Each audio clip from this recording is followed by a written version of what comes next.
Good morning everyone, panibagong video na naman tayo for today's video. For today's video pala, magluluto ako ng saging with latik. Pero from the word latik, hindi yan yung kamay na pula. Ang ginamit ko is brown sugar lang muna. Dito nakahanda ng ating niyog na kinagod. Lagyan na natin ng tubig, yung tama-tama lang na tubig. Kanang dili siya lasaw nga pagkaluto.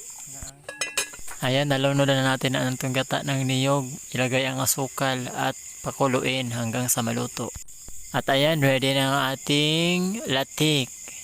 Ayan, yung bukang masarap. Tag 13 yan. 13 pesos. Magbayad naman kayo. Huy! Ngayon baka i-bash nyo ako kung nabawal gamitin ang plastic silupin para sa pagkain. Huy, hindi yan bawal, uy. Alam mo kung ano yung bawal? Yung plastic na ugali mo. Yun yung bawal. At dito nagsimula na ako mag-hike patungo sa work. Ito nakita ko itong dala-dala ko na pala yung tinda ko. Yan, medyo mabigat yan. Parang 5 kilos yan. Ayan, nasa daan ako kung saan ang putik ng daan kasi maulan dito sa amin ngayon. Kaya sa mga nakapunta dito, parang wala na silang planong bumalik kasi ang hirap daw yung ng daan. Maputik. Pero salamat talaga sa pumunta dito kahit ang hirap dito.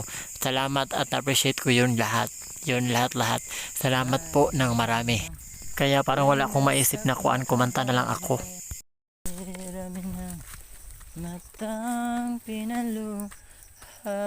Palakpakan nyo man ako para ganahan ako naman.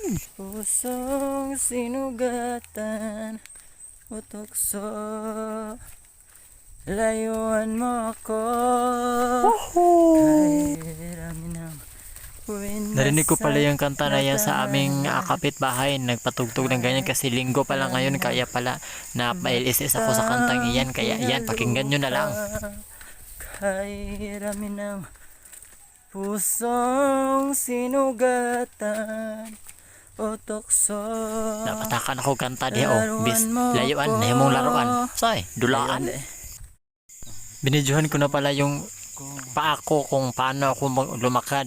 At dahil may putik dyan ako nagbibidyo para makita nyo.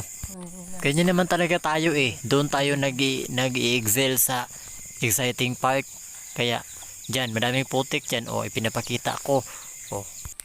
At dito, malapit na pa ako sa akong hintayanin ng uy, kakapoy magtagalog. Uy, basta, kaya hapit na ako maabot sa akong huwatanan. Akong driver magpaabot dito. So ako magpaabot na lang po kunya kay dugay daw siya nakamata kay tugnaw daw kay ang panahon. Lami daw idulog. Ay char, itulog di ay. Kung unsa na akong gusto di Bisaya na kamo na bahalag translate ana sa Google Translate. Hala, i-record na unting kung gusto ka masayod sa akong ipangyaw-yaw. Kay ikaw na bahala ana Huy, kakapoy. Karon na napoy lapok diha kana akong gibidyohan na itubig. Kopi ko brown na siya. Then kanang sunod kopi ko blanca. Kung tao ka, huwag kang takot maputikan. Kasi dyan ka naman din babalik pag mamamatay ka. Huy! Ano ba? Abo yata yun. Hindi pala putik. Pero ginawa pa rin tayo sa putik, no? Huy! Hindi ako nagkamali. Andito na pala ako sa hintayanan ko sa akin ng driver. Naisipan kong pumunta dito sa sa may fish pan. Kasi ang laki ng mga isda nila. Sing laki ng naisip ko lang, ang sarap siguro pag naging isda ka, no? Kasi kinakatay ka. Kasi bilang tao, no, curious lang tayo. Kasi yung yung feeling na nasa underwater, 'di ba? Buti pa sila kahit tag-ulan hindi giginawin. Kami dito, lokob ng habol. Dahil sa sobrang walang magawa, dyan ako dumaan. Kahit naman doon, 'di ba? Liliko din 'yan. 'Di ba? Mahulog pala ako doon. Uy! Ako yung katatawanan nyo doon. Manang tag-iya. Patay ka na ko ron. Kining diri nga part. Nag-picture di ko diri nga part. Pak.